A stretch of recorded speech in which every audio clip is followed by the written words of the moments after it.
ओम श्री विष्णवे नमः। आप सभी का आपके अपने YouTube चैनल किटकैट स्टोरीज पर बहुत बहुत स्वागत है। आज की इस वीडियो में आप जानने वाले हैं विजया एकादशी के पारण विधि, शुभ मुहूर्त और पारण विधि के बारे में। कोई भी एकादशी का व्रत हो वो द्वादशी तिथि को ही पूर्ण होता है जब तक व्रत का पारणा शुभ मुहूर्त में और नियमों के अनुसार ना किया जाए।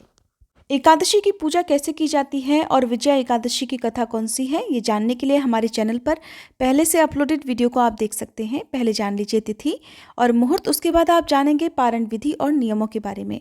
तो जैसा कि इस बार 16 फरवरी गुरुवार के दिन विजया एकादशी का व्रत रखा गया है, तो एकादशी व्रत के नियमों के अनुसार अगले दिन व्रत का पारणा किया जाता है। एकादशी तिथि प्रारंभ होगी 16 फरवरी गुरुवार की सुबह 5:33 से, जिसकी समाप्ति 17 फरवरी शुक्रवार को तड़के 2:49 पर हो जाएगी।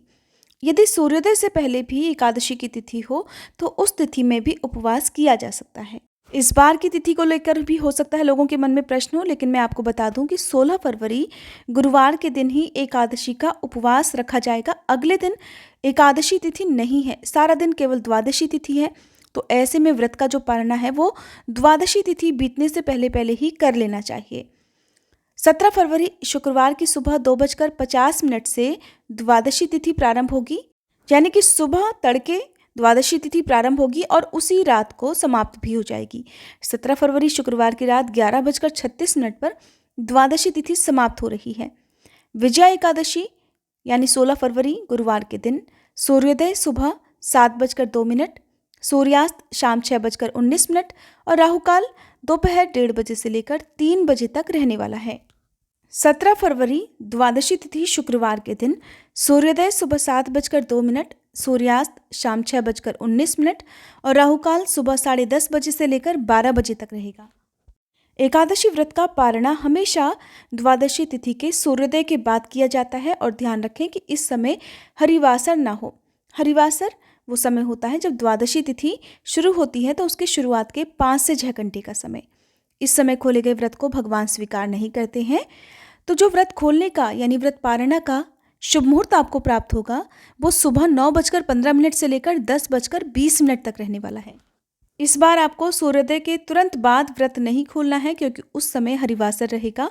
इसलिए आप पूजा तो सूर्योदय से पहले या बाद में भी कर सकते हैं, लेकिन जो भी दान पुण्य इत्यादि कर्म करके आपको अपना उपवास खोलना होता है वो इसी शुभ मुहूर्त के अंदर अंदर खोलना चाहिए।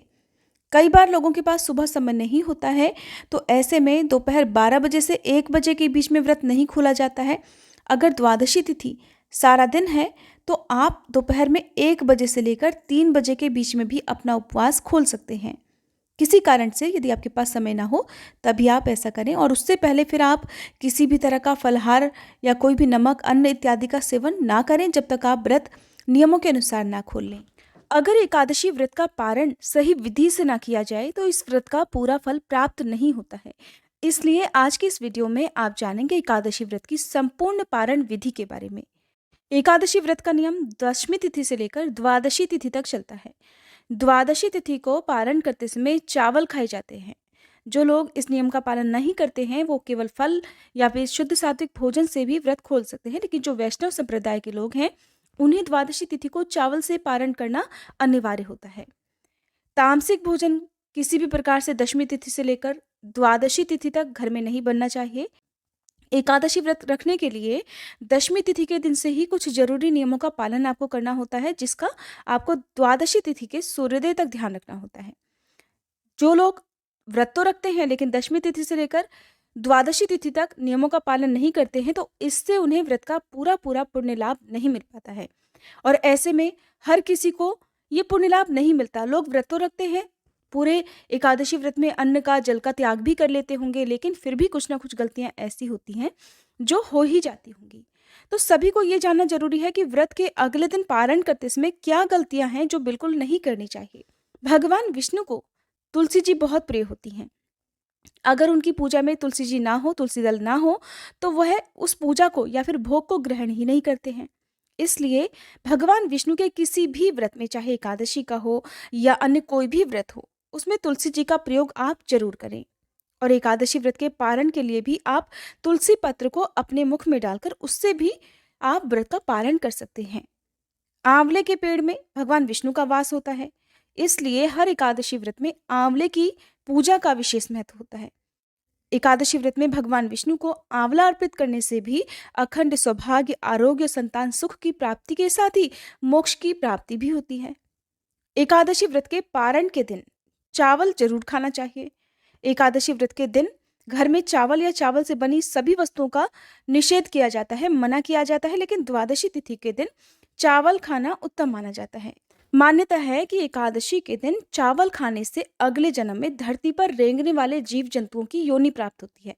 लेकिन द्वादशी तिथि को अगर चावल खाकर व्रत का पारण किया जाए तो गलती से यदि आपने एकादशी के दिन चावल का प्रयोग कर लिया हो, चाहे वो पूजा में अक्षत के रूप में या चावल से बनी हुई किसी भी वस्तु का सेवन परिवार के सदस्यों ने कर लिया हो या आपसे कोई गलती हो गई हो, तो उससे अगले जन्म में इस योनि से मुक्ति मिल जाती है। जो दोष लगता है वो दूर हो जाता है। व्रत पारण यदि आप शुद्ध सात्विक भोजन से करते हैं तो अगर हो सके तो उसमें घी का प्रयोग करना चाहिए। घी से बने हुए भोजन का प्रयोग करना चाहिए और घी में भी गाय के घी को सबसे शुद्ध माना गया है। अगर गाय का घी ना हो तो फिर आप जो भी सरसों का तेल आदि है, तिल का तेल है, उससे भी भोजन बना सकते हैं। किन चीज़ों को भोजन में शामिल नहीं करना है, ये बात आपको पारण करते समय ध्यान रखनी है।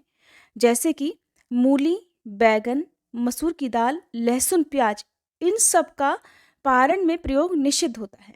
इन सब का यूज़ अगर आप पारण वाले दिन करते हैं, चाहे वो रात के भोजन में करते हो द्वादशी तिथि को, उससे भी दोष लगता है, व्रत का पूरा पूरा लाभ नहीं मिलता है। बैगन की सब्जी द्वादशी तिथि को भी और दशमी तिथि को भी भूल कर नहीं खानी चाहिए। जितनी वस्तु मैंने अभी आपको बताई है, इन्हीं का त्याग आपको दशमी तिथि के दिन भी करना होता है। मसूर की दाल को तो अशुद्ध माना जाता है, तामसिक भोजन में गिना जाता है, इसलिए व्रत के ठीक बाद में सेहत की दृष्टि से भी ये सारी चीज़ें जो है वो सही नहीं होती हैं। कोई भी व्रत तभी पूर्ण होता है जब एक दिन पहले या व्रत के अगले दिन शुद्ध सात्विक भोजन किया जाए। और इस प्रकार का जो भोजन होता है उसे खाने से उत्तेजना होती है, क्रोध, हिंसा या मन में अशांति की भावना आ जाती है, मन में तरह तरह के दुर्विचार आ जाते हैं। यही कारण है कि किसी भी व्रत में हमारे हिंदू धार्मिक मान्यताओं के अनुसार केवल शुद्ध सात्विक भोजन करने की ही सलाह दी जाती है। एकादशी व्रत का जो पारण है वो हमेशा द्वादशी तिथि को ही किया जाता है और द्वादशी तिथि में भी आपको कुछ बातों का अनिवार्य रूप से ध्यान करना है। जैसे कि अगले दिन द्वादशी तिथि को सूर्योदय के बाद ही आप व्रत खोल सकते हैं। अगर तिथि सूर्योदय से पहले भी समाप्त हो रही हो तब भी आपको सूर्योदय के बाद ही व्रत खोलना होता है। उस समय त्रयोदशी तिथि यदि लग भी जाए तो उसका दोष नहीं लगता है। दूसरी बात, हरिवासर के समय का आपको ध्यान रखना होता है। एकादशी व्रत का पारण कभी भी हरिवासर के दौरान नहीं किया जाता है। जो भी श्रद्धालु व्रत करते हैं उन्हें व्रत खोलने से पहले हरिवासर के समय के समाप्त होने की प्रतीक्षा जरूर करनी चाहिए। और हरिवासर जो समय होता है वो द्वादशी तिथि का पहला 1/4 पहर होता है, जो कि शुरुआत के लगभग 5 से 6 घंटे का समय होता है जब द्वादशी तिथि लगी होती है। तो व्रत करने वाले जितने भी श्रद्धालु हैं उन्हें इस बात का ध्यान रखना है। साथ ही मध्याह्न के समय भी एकादशी का व्रत नहीं खोला जाता है। कभी कभी एकादशी का व्रत लगातार 2 दिन के लिए हो जाता है। जब एकादशी व्रत 2 दिन तक होता है, यानी कि एकादशी की जो तिथि है वो 2 दिन होती है, जैसे कि इस बार की एकादशी है, तो जो पहली एकादशी है तो उन लोगों को, स्मार्त परिवारजनों को पहले दिन वाली एकादशी का व्रत रखना चाहिए। और दूसरे दिन वाली एकादशी, जिसे दूजी एकादशी कहते हैं, उसका व्रत सन्यासी, विधवा और मोक्ष प्राप्ति के इच्छुक या जो भी वैष्णव संप्रदाय के लोग हैं वो लोग रखते हैं। वैसे तो दूसरी एकादशी यानी कि जो द्वादशी तिथि युक्त एकादशी है उसका व्रत कोई भी रख सकता है। और कुछ लोग तो ऐसे भी होते हैं जो भगवान विष्णु में बहुत अटूट श्रद्धा रखते हैं, विश्वास रखते हैं और मोक्ष प्राप्ति की कामना से दोनों ही तिथियों का उपवास भी करते हैं। यानी कि 2 तिथि में यदि एकादशी है तो दोनों ही दिन व्रत रखकर फिर द्वादशी तिथि को शुभ मुहूर्त में व्रत का पारण करते हैं। तो एकादशी के दिन आपने व्रत यदि रखा है तो द्वादशी तिथि को आप सुबह को जल्दी उठकर भगवान विष्णु की पूजा अर्चना करें। दान की सामग्री की भी आपको पूजा करनी चाहिए, जैसे कि आप वस्त्र, अन्न, धन, जो भी वस्तुओं का दान करना चाहें, पके हुए भोजन का दान करना चाहें, उसे भी मंदिर में रखकर फिर आप उसका दान करें। ध्यान रखें कि शुभ मुहूर्त के अंदर ही आपको ये काम करना है। राहु काल का जो समय होता है उसमें आपको ध्यान रखना है कि उस समय आप ना तो व्रत खोलें ना ही दान आदि दें। तो राहु काल का समय भी आपको हमारी हर वीडियो में बताया जाता है। दान देने के बाद ही व्रत खोला जाता है। लेकिन यहाँ पर भी 2 बात है। कई बार ऐसी परिस्थिति आ जाती है कि आप जॉब करते हैं या आपके पास समय नहीं है कि आप इतनी जल्दी उठकर जो है दान देकर आ सकें। अब ऐसे में दान की वस्तु तो आप घर में रखे हुए हैं, आप व्रत कैसे खोलें? तो इसके लिए आप क्या कर सकते हैं, जो भी दान की सामग्री है आप उसे मंदिर में रहने दें या किसी भी पवित्र जगह पर उठा दें जहाँ पर लहसुन प्याज से बने हुए भोजन के हाथों से अशुद्ध अवस्था में बिना स्नान किए हुए दान की सामग्री को ना छुएँ। और फिर उससे पहले यानी कि जो व्रत आपको खोलना है उससे पहले आपको जो भी काली चींटियाँ हैं उन्हें आटा शक्कर मिलाकर डाल देना चाहिए। गौ माता को आप गुड़, रोटी, चने की दाल खिला सकते हैं, हरी घास, हरे मटर खिला सकते हैं और उसके बाद आप अपना व्रत खोल सकते हैं। इनके अलावा छत पर चिड़ियों के लिए दाना पानी रखकर भी आप व्रत खोल सकते हैं। यानी कि द्वादशी तिथि का एक ज़रूरी नियम ये होता है कि आपको कुछ ना कुछ, किसी न किसी रूप में दान देने के बाद ही व्रत खोलना होता है, तभी ये व्रत पूर्ण माना जाता है। तो ये तो थी जानकारी एकादशी व्रत के पारण के बारे में।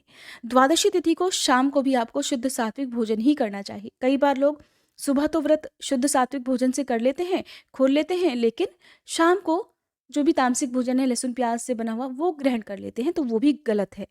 एकादशी के दिन तुलसी जी में जल नहीं अर्पित किया जाता है, लेकिन द्वादशी तिथि को सुबह की पूजा करके 1 लोटा जल तुलसी जी के पौधे में भी जरूर अर्पित करें और दीपक जलाएं।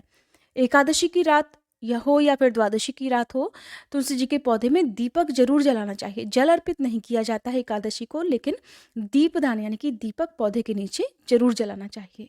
तो ये थी द्वादशी तिथि को एकादशी व्रत का पारण न करने की संपूर्ण जानकारी।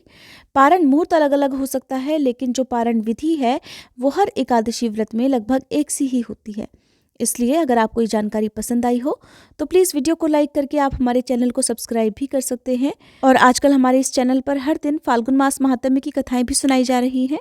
अगर आपको कथाएं सुनना पसंद है तो आप एक बार इन कथाओं को भी जरूर सुनिएगा।